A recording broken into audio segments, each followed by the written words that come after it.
this particular video, I'm going to show you guys circular motion, and I'm going to formally derive a whole bunch of formulas that are commonly used in this particular chapter. So, let's say hypothetically that you've got a particular xy coordinate system, and you've got some particle which is flinging around in a circular orbit. Could be anything. It could be a car going around in a road in a circular orbit. Could be a planet orbiting another planet in a circular orbit. Either way, the particle is traveling in a circular type of path. I've only drawn one arc of the circle. I won't draw the whole thing because I don't need to, but I hope you get the idea. And let's say that this coordinate system is the y coordinate system. Sorry, that's y, and this is x. And let's say we have unit vectors I here. I is the unit vector in the x direction of magnitude 1, and j is the unit vector in the positive y direction, also of magnitude 1. And let's say to describe this particular circular path, we've got a vector rho. Oops, let me just redraw that a little bit better. Let's say you've got a vector rho, right, which is a function of time, and this describes the position of the particle at any particular point. So this particular point right here could be at time t is equal to t, and this vector points to any particular part of the curve. I want to make this as arbitrary as possible. It's at any particular time t, and let's say that this particular particle also has an angle theta located from the horizontal as well. Cool. Alright, so let's say we wanted to now figure out what our rho vector is in terms of I and j. We know that I and j are unit vectors, and we know that rho is a vector, so we know that they can be expressed in terms of each other. Well, using simple trig, we can find out the magnitude of our x and y coordinates.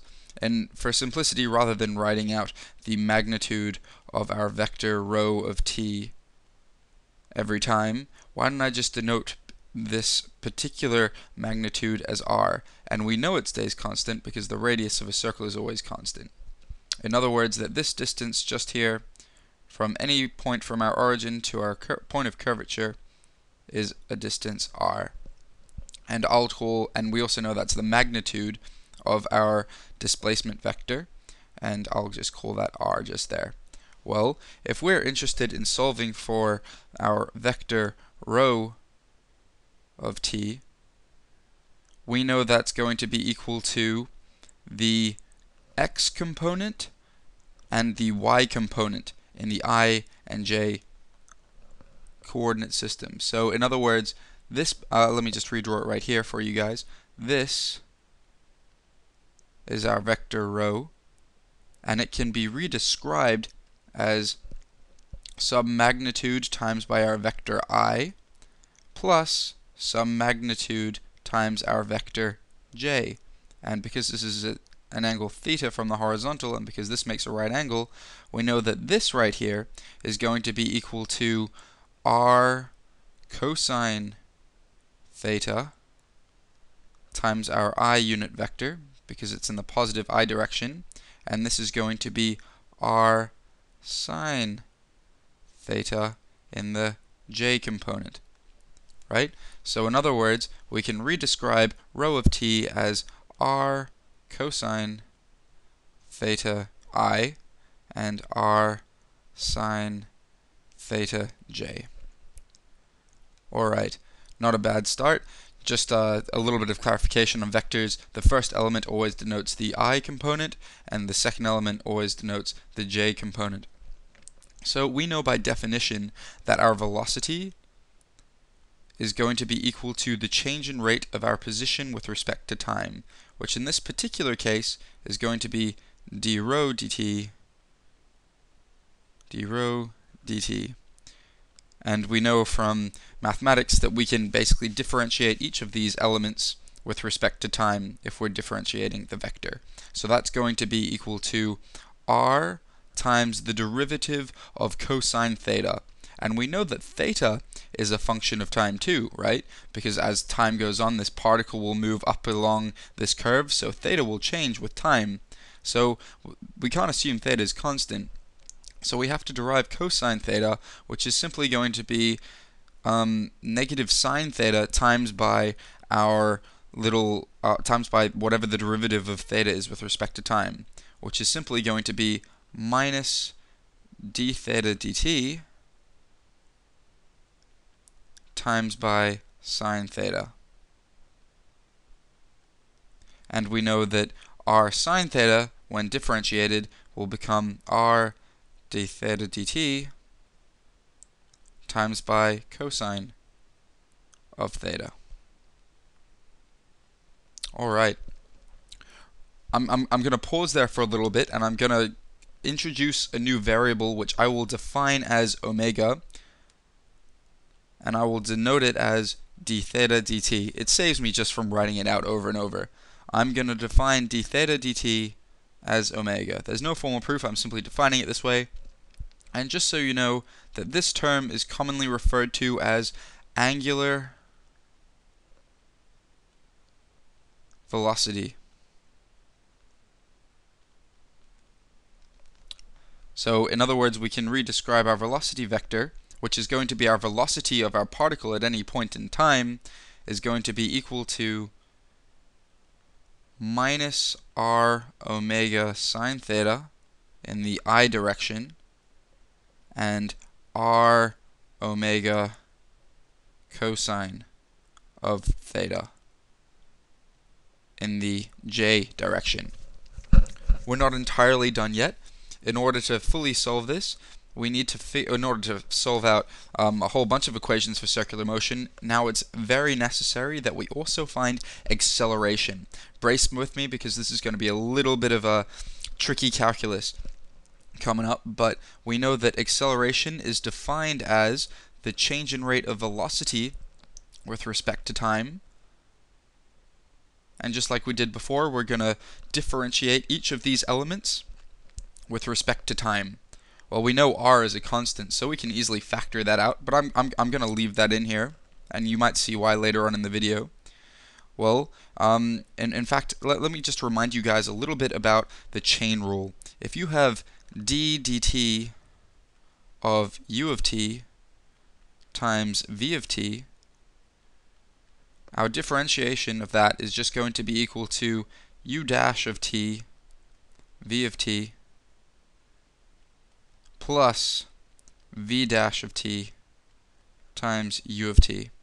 In other words, we differentiate one, times it by the other, and then we differentiate the other and times it by the original one. So when it comes to this, what I'm going to do is I'm going to differentiate this first term here, this r omega, I'm going to times it by sine theta, and then I'm going to differentiate the other side. Bear with me. So this is just going to become minus r d omega dt times by sine theta, and then I'm going to add that to this term times by the derivative of this term, which is going to be minus r omega times omega cosine theta, right? Omega cosine theta is just the derivative of sine theta with respect to time. And now I'm going to derive this bottom part, which is simply going to be r d omega, r d omega dt times by cosine theta,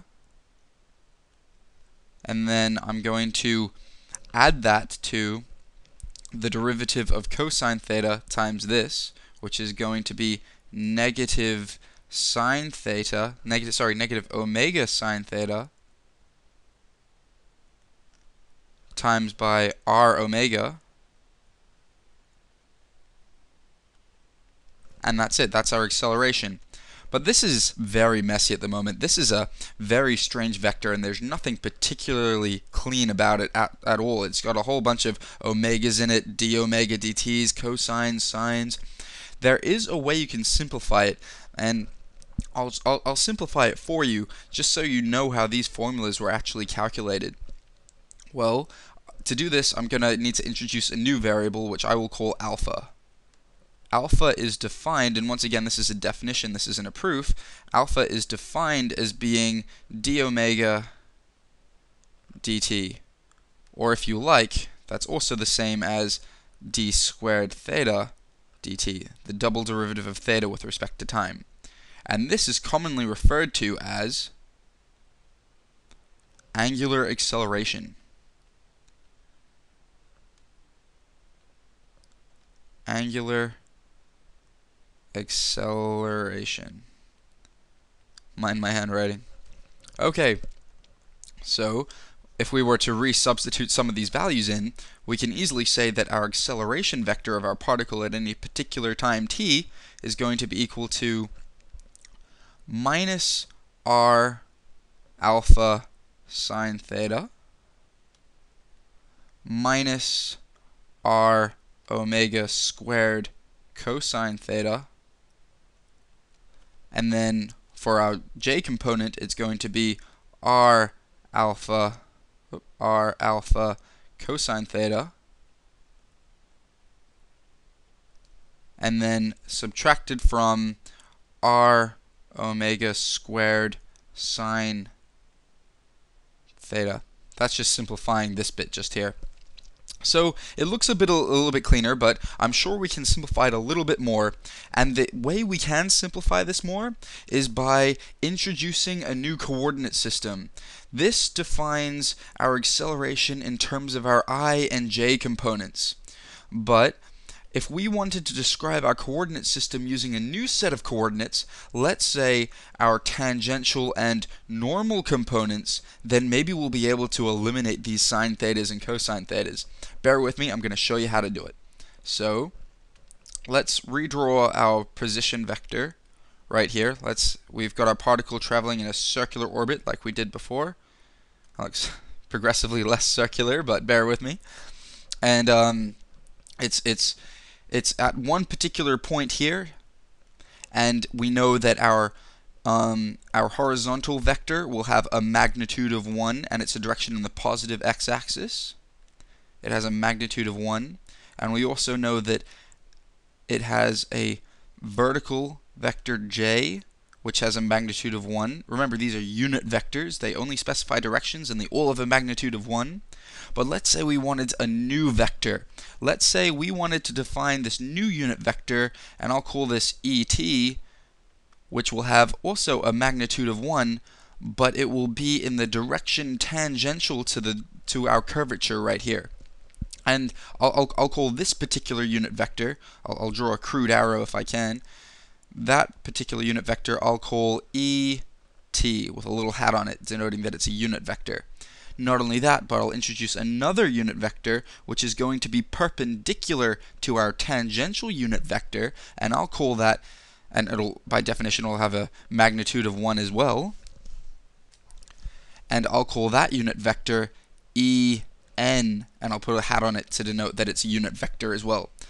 And I've simply chosen EN to be normal facing the inward of the curvature. Like we know there are two unit vectors which are perpendicular to our tangential unit vector, but I've defined, once again this is a definitional thing, not a proof, I've defined EN with a hat on it to be pointing inwards from this curvature. Notice how this curvature is kind of like bending in, and I've defined EN to be pointing inwards.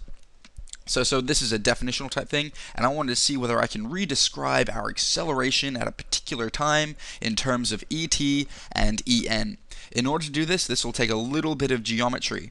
So let me just redraw this a little bit because it's gotten a little bit messy, and I'll draw it a little bit bigger too. So let's say I just wanted to magnify this bit just here.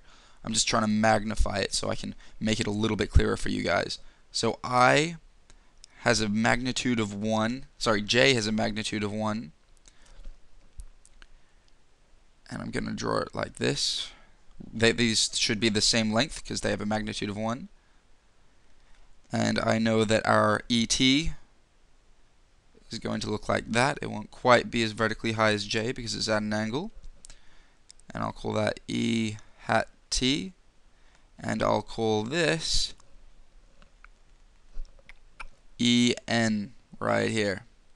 Alright, not too bad. If I were to continue this line across here, I'm going to eventually reach the origin, which had an angle theta from the horizontal, right? Using geometry, we can figure out exactly how to describe this unit vector in terms of theta, and that's by drawing a vertical line down here. We know, and a vertical line, and a horizontal line across here. We know that this angle is going to be equal to theta, and we also know that this angle is going to be equal to theta. That's just using year 9 geometry. If you don't believe me, you can sum up triangles, 180 degrees, blah blah blah blah blah. You can do that, but I won't waste any breath in this particular video. And let's say we wanted to describe our unit vector ET in terms of I and J, and we wanted to describe our unit vector EN in terms of I and J. Well, we know it's a vector, so we can write EN is equal to whatever its I component is plus whatever its J component is. Well, ET will have, don't forget that this vector has a length of 1 and this vector has a length of 1 too.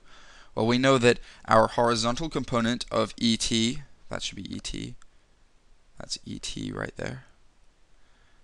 Our horizontal component of ET will be 1 cosine theta long 1 cosine theta, and it's going to be in the negative J direction, right? Because it's pointing left, and I've defined right as positive. So it's going to be timesing by our negative I right there.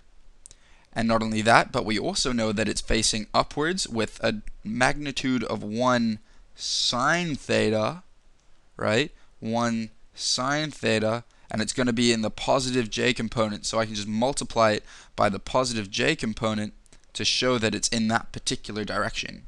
So that's ET sorted. I can simplify that a little bit.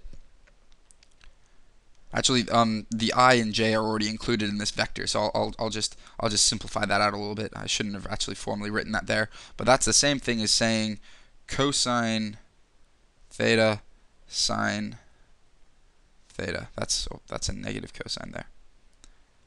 That's E hat T. So basically, I've redescribed our unit vector in the tangential direction in terms of our I and J components. This is another important bit. Let's see if I can redescribe our normal unit vector too. E hat N is going to be equal to our magnitude in our J direction, which is going to be equal to, well, this is going to be cos theta. This is going to be 1 cosine theta in the negative J direction, so that's going to be negative cosine theta. Oh, whoops, no, hold on. This is actually 90 minus theta here, isn't it? Sorry, I assumed this was theta the entire time for ET. That's not quite the case. This should be sine and this should be cosine. I hope I haven't confused you guys there. This should be sine and this should be cosine. Terribly sorry about that. So basically, what I mean to say is that this angle here is going to be equal to theta. So that means the horizontal component of ET in terms of I is going to be equal to sine theta there. That should be sine and that should be cosine. Sorry guys, I hope that didn't confuse you. That should be sine and that should be cosine. In fact, let me just erase this just here. That should be sine and that should be cosine. Whoops. There we go. Sine and cosine. I hope that didn't confuse you guys. So, going back into our finding out what En is, we can simply say, and let me just do this a little bit clearer because I kind of want to restate what I've done a little bit so I don't confuse you. En is going to have a horizontal component, which is going to have a magnitude of, and let me just draw this right here. En is going to have a magnitude of 1 cosine theta, and it's going to be in the negative I direction, so that's why it's negative cosine theta, and it's going to have a vertical component of a magnitude 1 sine theta, right? Sine theta opposite over hypotenuse. in the negative j direction because it's pointing downwards. So it's going to be negative sine theta. All these formulas will be used later on. So these are our unit vectors in the tangential and normal direction. And what I'm going to do is I'm going to see if I can use them to simplify our acceleration vector we've done before. So we're almost done. We just need to clarify a few more things.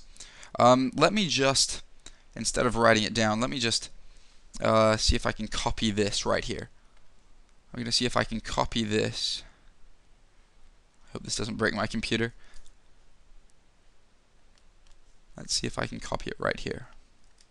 Haha, beautiful. Okay, so right now I've just repasted my velocity vector, this just here. It just saved me writing it out a little bit more.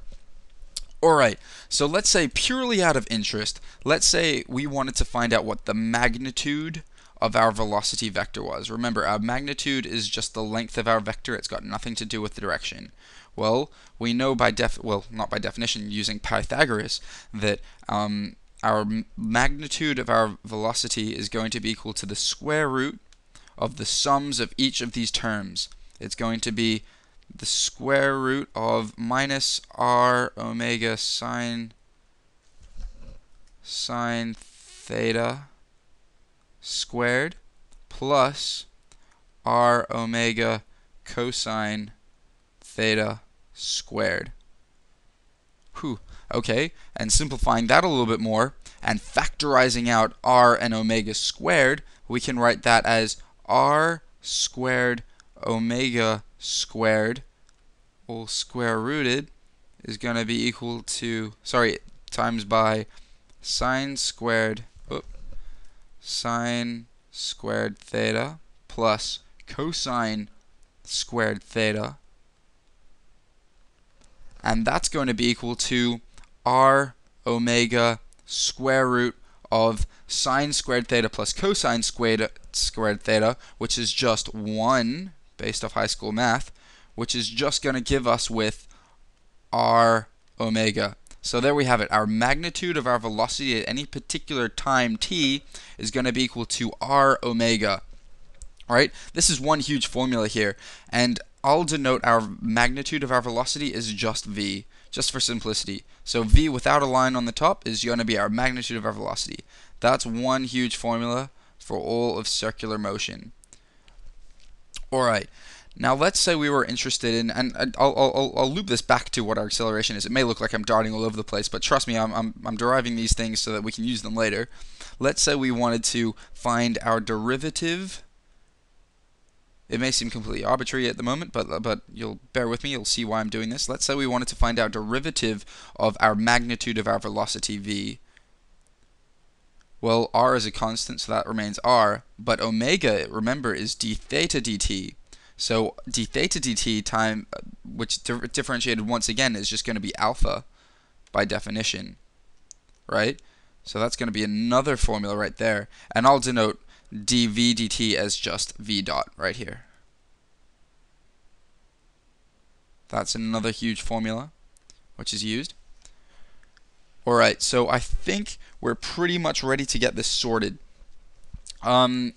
Just with one more exception. Let's also experimentally verify that v squared is going to be equal to r omega squared. Oops.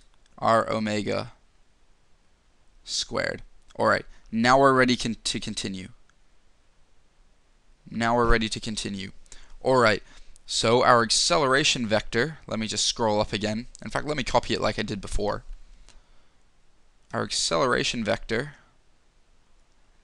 if you recall, looked exactly like this. And let me paste it down below like I did before. Ah, beautiful. Alright.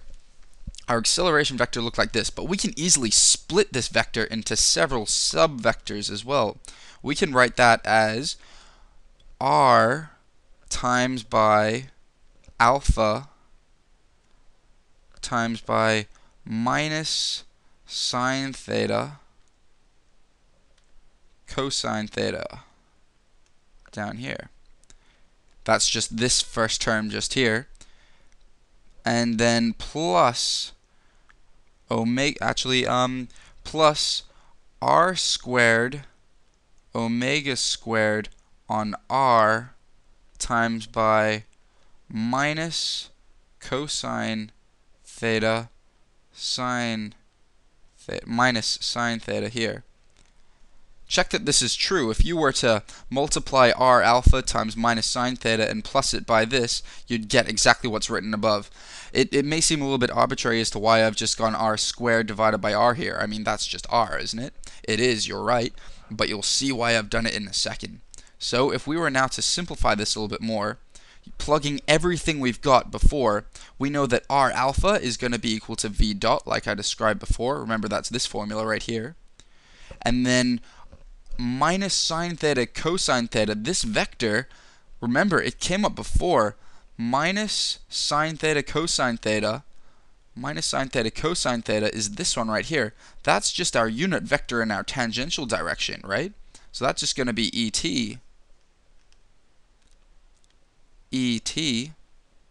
and we're adding that to r squared or omega squared, which by definition, well, it's not by definition this time. We derived it as v squared,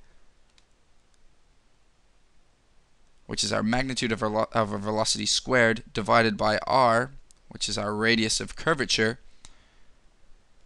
times by our minus cosine theta minus sine theta vector, which we previously discovered was en, our unit vector in the normal direction, pointing towards the center of the circle. So en. There we go. Our acceleration of our particle traveling can be re-summarized in terms of our tangential direction and normal direction.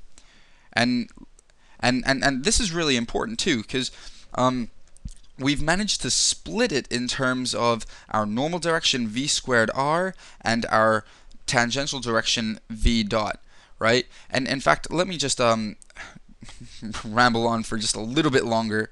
Remember how you may have seen this in physics a long time ago, that the force due to centripetal motion is it's mv squared on r, right? And you probably just followed the formula but never really had a proper understanding for it, right?